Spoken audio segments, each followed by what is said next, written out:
আসসালামু আলাইকুম ওয়া রাহমাতুল্লাহি ওয়া বারাকাতুহু। নাহমাদুহু ওয়া নুসাল্লি আলা রাসূলিহিল কারীম, আম্মা বা'দ। প্রিয় দর্শক বন্ধুরা, বিশ্বের প্রত্যন্ত অঞ্চল থেকে যারা এই মুহূর্তে দিন টিভির পর্দায় আমাদের সাথে রয়েছেন, আপনাদের সকলকে আমন্ত্রণ জানাচ্ছি। আমি শাহ মোহাম্মদ মিসবাহ। আজকে গত পর্বের মতো আপনাদের সাথে আমরা তিনজন প্রতিযোগী বন্ধুকে তাদের তেলাওয়াত নিয়ে উপস্থিত করব। রয়েছেন আমাদের সাথে দুজন বিজ্ঞ বিচারক মণ্ডলী, রয়েছেন দুজন সম্মানিত অতিথি। প্রথমেই আমরা তাদের সাথে পরিচয় করিয়ে দিচ্ছি। বিজ্ঞ বিচারকের দায়িত্ব পালন করবেন হাফিজ মাওলানা নূর উদ্দিন। আসসালামু আলাইকুম ওয়া রাহমাতুল্লাহি ওয়া বারাকাতুহু। বিজ্ঞ বিচারকের দায়িত্ব পালন করবেন হাফিজ আব্দুল হাই, শিক্ষক বরুণা মাদ্রাসা। আসসালামু আলাইকুম ওয়া রাহমাতুল্লাহি ওয়া বারাকাতুহু। দুইজন সম্মানিত অতিথি আজকে আমাদের এই অডিশনে উপস্থিত রয়েছেন, আর তারা হচ্ছেন বরুণা মাদ্রাসার সুনামধন্য মুহাদ্দিস ও সহকারী নাজিমে তালিমাত হযরত মাওলানা আব্দুর রহমান শরীফপুরী। আসসালামু আলাইকুম ওয়া রাহমাতুল্লাহ। আমাদের মধ্যে আরও অতিথির আসন গ্রহণ করেছেন ঐতিহ্যবাহী মুন্সিবাজার দারুল হাদিস টাইটেল মাদ্রাসার সুনামধন্য প্রিন্সিপাল হযরত মাওলানা আব্দুল মতিন হাফিজাহুল্লাহ। আসসালামু আলাইকুম ওয়া রাহমাতুল্লাহি ওয়া বারাকাতুহু। প্রিয় দর্শক বন্ধুরা, একে একে আমরা সম্মানিত বিজ্ঞ বিচারক মণ্ডলী এবং সম্মানিত অতিথিদের সাথে আপনাদেরকে পরিচয় করিয়ে দিলাম। এবারেই আমাদের প্রতিযোগিতার পালা। মঞ্চে প্রথমে ডেকে নিচ্ছি রাজনগরের বন্ধু আবির হুসাইন। আসছে রাজনগরের প্রতিযোগী বন্ধু আবির হুসাইন।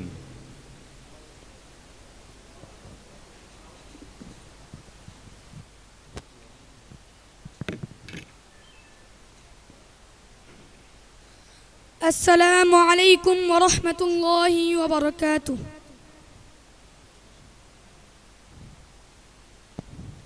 ওয়া আলাইকুম আসসালাম ওয়া রাহমাতুল্লাহি ওয়া বারাকাতুহু। আবির, তুমি পড়ছেন, তোমার যে জায়গা থেকে সহজ মনে হয় এই জায়গা থেকে পড়ো তুমি। আউযু বিল্লাহি মিনাশ শাইতানির রাজীম। বিসমিল্লাহির রহমানির রহিম। ওয়া আনজাইনা মূসা ওয়া মান মা'হু আজমাইন। থুম্মা আগরাকনাল আখিরিন। ইন্না ফি যালিকা লাআয়াহ ওয়া মা কানা আকসারুহুম মুমিনিন ওয়া ইন্না রাব্বাকা লাহুয়াল আজিজুর রহিম। واتل عليهم نبأ إبراهيم إذ قال لأبيه وقومه ما تعبدون قالوا نعبد أصناما فنظل لها عاكفين قال هل يسمعونكم إذ تدعون أو ينفعونكم أو يضرون. বাস।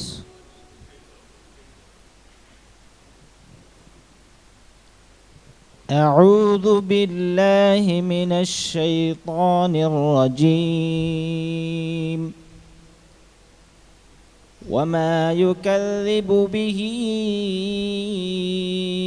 إلا كل معتد أثيم.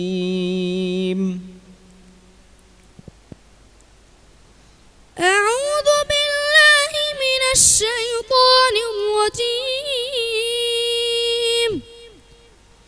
وما يكذب به إلا كل معتد أثيم. إذا تتلى عليه آياتنا قال أساطير الأولين.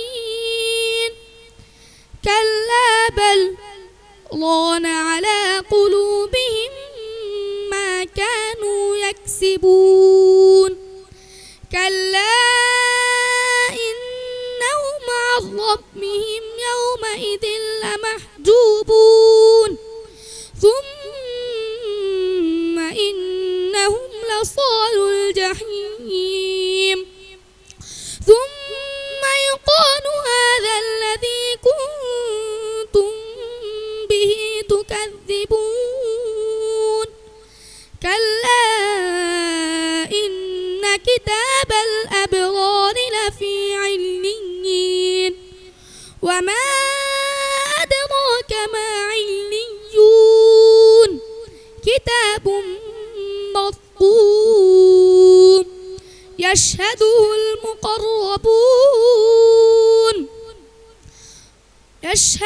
المقربون تعرف في وجوههم نضرة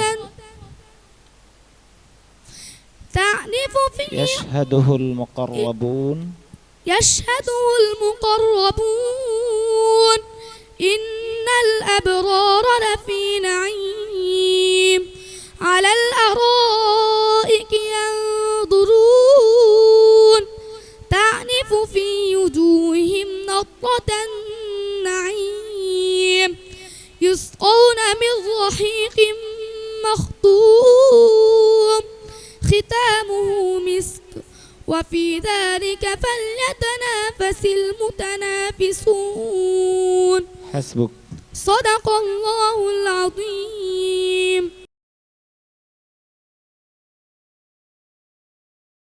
মাশাআল্লাহ, আমরা অত্যন্ত চমৎকার তেলাওয়াত শুনছিলাম রাজনগরের প্রতিযোগী বন্ধু আবির হাসানের কাছ থেকে। প্রিয় দর্শক বন্ধুরা, আবির হুসাইনের তেলাওয়াত কেমন হয়েছে আমরা এই ব্যাপারে মূল্যায়ন শুনব আজকের বিজ্ঞ বিচারক হযরত মাওলানা হাফিজ নুরউদ্দিন হাফিজাহুল্লাহর কাছ থেকে। মাশাআল্লাহ, অত্যন্ত চমৎকার তেলাওয়াত। আবির হুসাইন যে সময় তেলাওয়াত করছিল বোঝা গেছে যেমন বিশ্বজয়ী হাফেজ নাজমুল সাকিব আমাদের মাঝে এসে পৌঁছেছে। আলহামদুলিল্লাহ, তার যেন বিশ্বজয়ী হাফেজ হতে পারে সেই দোয়াই করতেছি। আবির হুসাইনের তেলাওয়াত নিয়ে আমরা মূল্যায়ন শুনব হযরত মাওলানা আব্দুর রহমান শরীফপুরি মুহাদ্দিস ও সহকারী নাজিমে তালিমাত বুরুনা মাদ্রাসা। মাশাআল্লাহ, আবিদ হাসানের তিলাওয়াত অনেক সুন্দর হয়েছে। তার চমৎকার তিলাওয়াত শুনে আমরা বেশ মুগ্ধ হয়েছি। তবে চেষ্টা অব্যাহত রাখলে আগামীতে আরও উন্নতি লাভ করতে পারবে। দোয়া করি আল্লাহ তাআলা তার তিলাওয়াতে ও হায়াতে বারাকা দান করুন, আমিন। জাযাকাল্লাহ মুহতারাম। আবির হোসেন, তোমার জন্য অনেক অনেক শুভকামনা। আমরা শুনছিলাম রাজনগরের প্রতিযোগী বন্ধু আবির হুসাইনের কাছ থেকে তার চমৎকার তেলাওয়াত।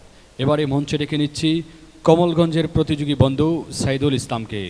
আসছে কমলগঞ্জের প্রতিযোগী বন্ধু সাইদুল ইসলাম।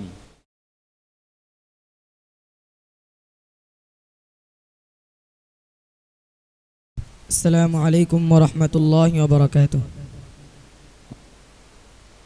ওয়ালাইকুম আসসালাম রহমতুল্লাহি ওয়া বারাকাতুহু। সাইদুল ইসলাম, তুমি পড়ো তো, তোমার যে জায়গা থেকে সহজ মনে হয় একটু তেলাওয়াত করে শোনাও। أعوذ بالله من الشيطان الرجيم. بسم الله الرحمن الرحيم.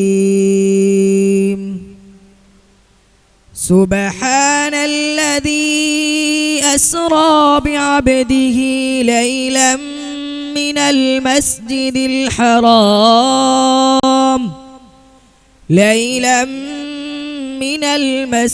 الحرام إلى المسجد الأقصى الذي باركنا حوله لنريه من آياتنا إنه هو السميع البصير. وآتينا موسى الكتاب وجعلناه هدى لبني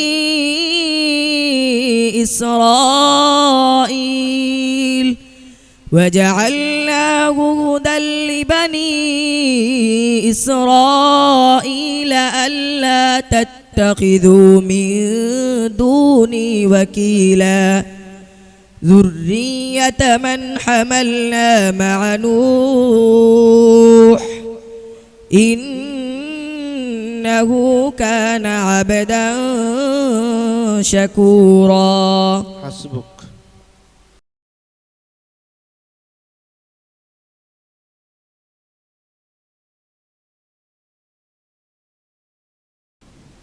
أعوذ بالله من الشيطان الرجيم.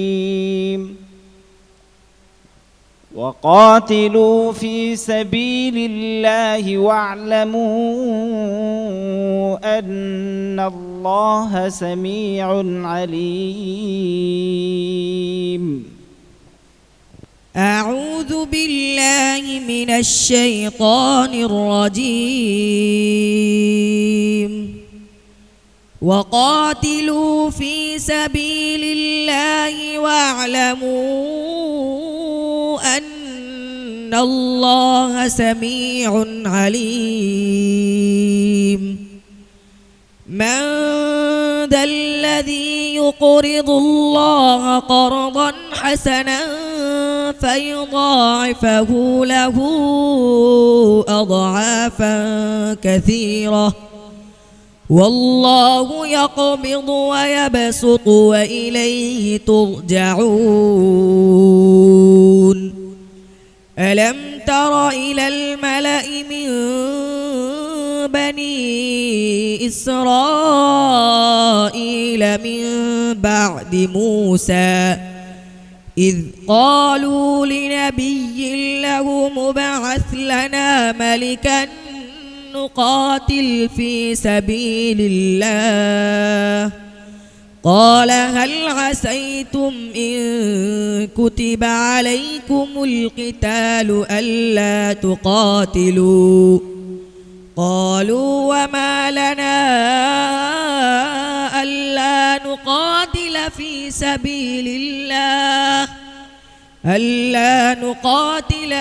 سبيل الله وقد أخرجنا من ديارنا وأبنائنا فلما كتب عليهم القتال تولوا إلا قليلا منهم والله عليم بالظالمين. وقال لهم نبيهم إن الله قد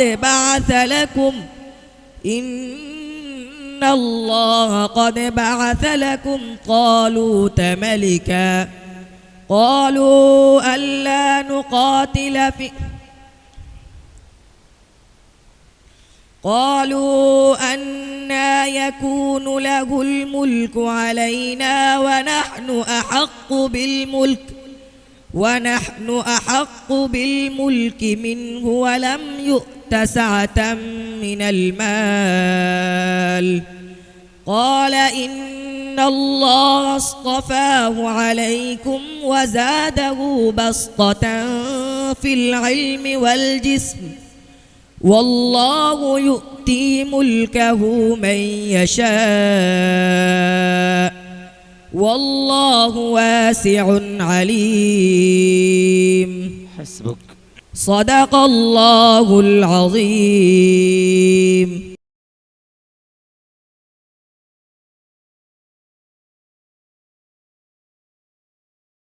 মাশাআল্লাহ, অত্যন্ত সুললিত কণ্ঠে আমরা শুনছিলাম সাইদুল ইসলামের তেলাওয়াত। সাইদুল ইসলামের তেলাওয়াত কেমন হয়েছে আমরা এই ব্যাপারে মূল্যায়ন শুনব বরুণা মাদ্রাসার শিক্ষক হযরত মাওলানা হাফিজ আব্দুল হাই হাফিজাহুল্লাহর কাছ থেকে। সাইদুল ইসলাম, মাশাআল্লাহ, অনেক সুন্দর হয়েছে। তোমার জন্য অনেক অনেক শুভকামনা রইল, যাতে সামনে দ্বারা ভালো কিছু করতে পারো। দোয়া রইল। আমরা সাইদুল ইসলামের তেলাওয়াত নিয়ে এবারে মূল্যায়ন করবেন আজকের সম্মানিত অতিথি মুন্সিবাজার দারুল হাদিস মাদ্রাসার স্বনামধন্য প্রিন্সিপাল হযরত মাওলানা আব্দুল মতিন হাফিজাহুল্লাহ। আলহামদুলিল্লাহ, হাফিজ সাইদুল ইসলামের তিলাওয়াত সুন্দর। আমার মনে চায় যে মুসলমানের সমস্ত বাচ্চা হল তিলাওয়াতে কোরআন কর্তা হাফিজ চাবইতা আমার কলজা বড় খুশ হয়ে যায়। আল্লাহ তাআলার কালাম মহান। আমি আমার বাচ্চা তো আবিদ বানাইছি, আমি পড়া শুনতে বড় ভালো লাগে। আল্লাহ তাআলা হাফিজ সাইদুল ইসলাম রেজাদায় খর দৌকা হাফিজের সঙ্গে তান্ডে আল্লাহ তালায় মুফাসসিরুল কোরআন বানাউকা আর আল্লাহ তালার যে কোরআনের মহান এক কিতাব আল্লাহ যে মহান এখান দে তাই বিকাশিত করুকা আল্লাহ তালা তান মা বাপর দে মায়া করুকা তান দে মায়া করুকা আমিন। সাইদুল ইসলাম, তোমার জন্য অনেক অনেক শুভকামনা। প্রিয় দর্শক বন্ধুরা, মঞ্চে এবারে ডেকে নিচ্ছি রাজনগরীর ছোট্ট বন্ধু মাহবুবুর রহমান। আসছি মাহবুবুর রহমান।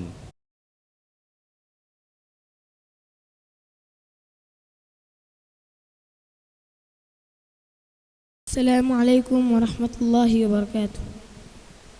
ওয়ালাইকুম আসসালাম রহমতুল্লাহি বারাকাতুহ। মাহবুবুর রহমান, তুমি ভালো আছো? الحمد لله. মাশাআল্লাহ। তোমাকে একটি প্রশ্ন করব।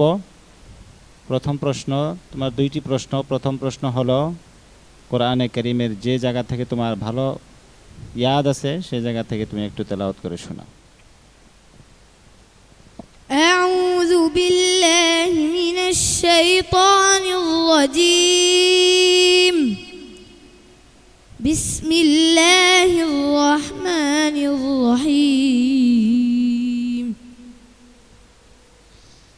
ألم تر أن الفلك تجري في البحر بنعمة الله ليريكم من آياته إن في ذلك لآيات لكل صبار شكور.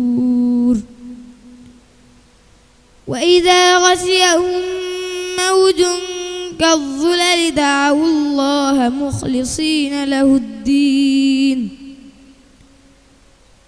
فلما نجاكم إلى البر فمنهم مقتصد وما يجحد بآياتنا إلا كل ختار كفور. يا أيها الناس اتقوا ربكم واخشوا يوما لا يجزي والد عن ولده ولا مولود هو جاز عن والده شيئا إن وعد الله حق فلا تغرنكم الحياة الدنيا ولا يغرنكم بالله الغرور. حسبك.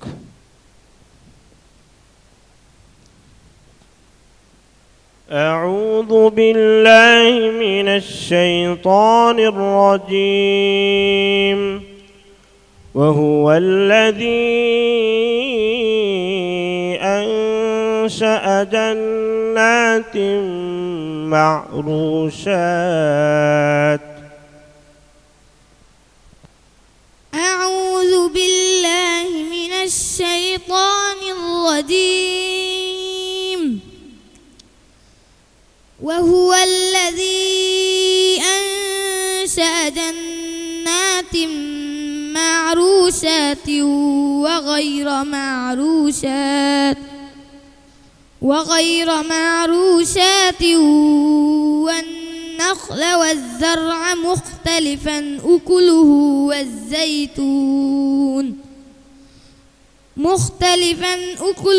والزيتون والرمان متشابها وغير متشابه كلوا من ثمره إذا أثمر وآتوا حقه يوم حصاده ولا تسرفوا إنه لا يحب المسرفين. ومن الأنعام حمولة وفرشا كلوا مما رزقكم الله ولا تتبعوا خطوات الشيطان إنه لكم عدو مبين. 8 أزواج من الضأن 2 ومن المعز 2 قل الذكرين حرم أم الأنثيين أما اشتملت عليه أرحام الأنثيين نبئوني بعلم إن كنتم صادقين ومن الإبل 2 ومن البقر 2 قل الذكرين حرم أم الأنثيين أما اشتملت عليه أرحام الأنثيين أم كنتم شهداء إذ وصاكم الله بهذا فمن أظلم ممن افترى على الله كذبا ليضل الناس بغير علم إن الله لا يهدي القوم الظالمين حسبك. صدق الله العظيم.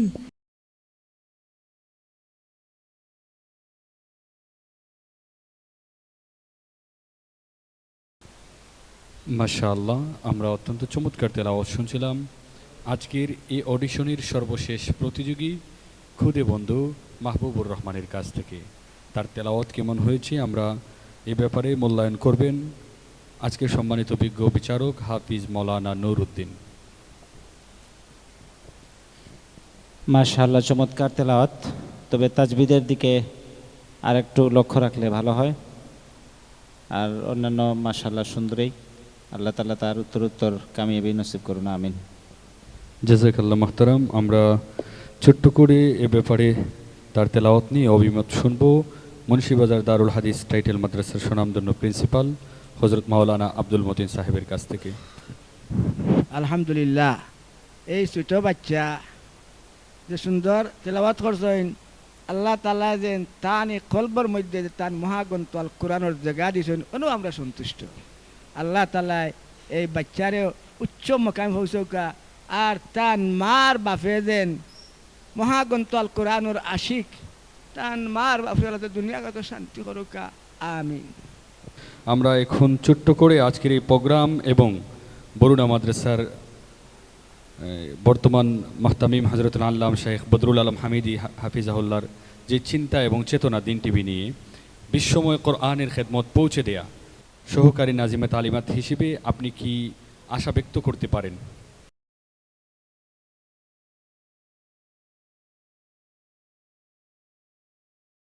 আলহামদুলিল্লাহ, এই প্রোগ্রাম দেখে আমি বেশ খুশি ও আনন্দিত। এরকম প্রোগ্রাম বারবার হলে মানুষ উপকৃত হবে এবং কোরআনের প্রতি আরও বেশি মানুষ আকৃষ্ট হবে। কোরআন শিক্ষা এবং শেখানোর প্রতি মানুষ উদ্গ্রীব হবে, আরও অগ্রসর হবে। আমাদের বরুণা মাদ্রাসার স্বনামধন্য প্রিন্সিপাল হজরতুল আল্লাম হজরত মৌলানা কারি বদরুল আলম হামিদি হাফিজাহুল্লাহ তাআলা তিনি সূচনা লগ্ন থেকে এরকম সুন্দর প্রোগ্রামের আয়োজনের ব্যবস্থা করে যাচ্ছেন এবং সামনে দিয়ে আরও এরকম সুন্দর সুন্দর আয়োজনের ব্যবস্থা করবেন আমরা আশা রাখি। জাযাকাল্লাহ মুহতারাম, চমৎকার অনুভূতি প্রকাশ করার জন্য। মাহবুবুর রহমান, তোমার জন্য অনেক অনেক শুভকামনা।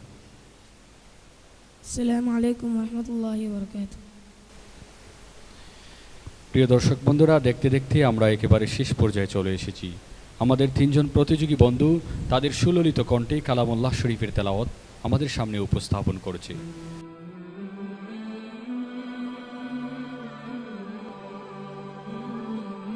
বিজ্ঞ বিচারক মণ্ডলী আমাদের হাতে তাদের সুনিপুণ বিচার কার্যের শীট তুলে দিয়েছেন। সেখান থেকে আমরা আজকে এ পর্ব থেকে দুজন প্রতিযোগী বন্ধুকে পরবর্তী পর্বে নিয়ে যাব এবং একজন প্রতিযোগী বন্ধুকে আজকের এই পর্ব থেকে আমাদের বিদায় দিতে হবে। বিজ্ঞ বিচারক মণ্ডলীর ফলাফল শীট প্রকাশ করার পূর্বেই আমরা তিন প্রতিযোগী বন্ধুকে মঞ্চে ডেকে নিচ্ছি। মঞ্চে আসবে আবির হুসাইন, সাইদুল ইসলাম ও মাহবুবুর রহমান।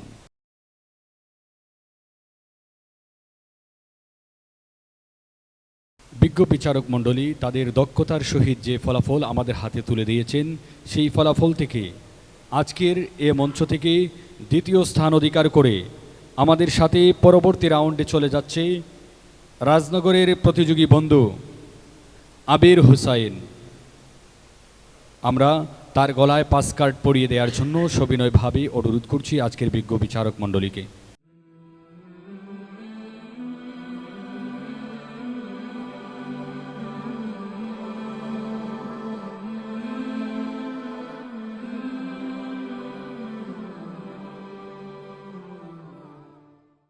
এবং আজকের এই পর্ব থেকে যে প্রতিযোগী বন্ধুটি সর্বোচ্চ নাম্বার পেয়েছে, আমাদের এখনও দুজন প্রতিযোগী রয়েছেন। একজন কমলগঞ্জের প্রতিযোগী বন্ধু সাইদুল ইসলাম, আরেকজন রাজনগরের খুদে প্রতিযোগী মাহবুবুর রহমান। বিজ্ঞ বিচারক মণ্ডলীর ফলাফলের ভিত্তিতে সর্বোচ্চ নাম্বার পেয়ে আমাদের সাথে পরবর্তী রাউন্ডে চলে যাচ্ছে কমলগঞ্জের প্রতিযোগী বন্ধু সাইদুল ইসলাম। তার গলায় পাস কার্ড পরিয়ে দেওয়ার জন্য সম্মানিত অতিথিবৃন্দকে অনুরোধ করছি।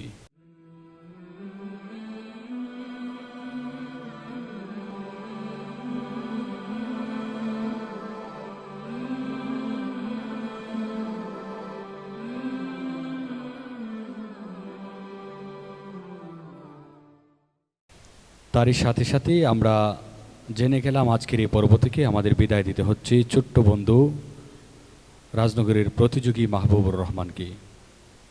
আমরা মনে করি এই মাহবুবুর রহমানরাই একদিন বিশ্বের দরবারে বাংলাদেশের লাল সবুজের পতাকাকে উড্ডীন করবে। আমরা এটাও বিশ্বাস করি এই মাহবুবুর রহমানরা আগামীর বাংলাদেশের হাল ধরবে। প্রিয় দর্শক বন্ধুরা, মাহবুবুর রহমানের জন্য অনেক অনেক শুভকামনা রইল দিন টিভি পরিবারের পক্ষ থেকে। আমরা মাহবুবুর রহমানের প্রতি আমরা একটি পরামর্শ দিতে চাই, দিন টিভির পরবর্তী সকল আয়োজনের জন্য নিজেকে প্রস্তুত করো, নিজেকে সেভাবে তৈরি করো। প্রিয় দর্শক বন্ধুরা, দেখতে দেখতে আমরা একেবারে শেষ প্রান্তে চলে এসেছি। আজকের মতো এখানেই বিদায় নিচ্ছি। দেখা হবে আগামীকাল ঠিক একই সময় আপনাদের প্রিয় টিভি চ্যানেল দিন টিভির পর্দায় আপনাদের প্রিয় অনুষ্ঠান আল খলিল হিফজুল কোরআন প্রতিযোগিতায়। ভালো থাকবেন, সুস্থ থাকবেন। আল্লাহ হাফিজ।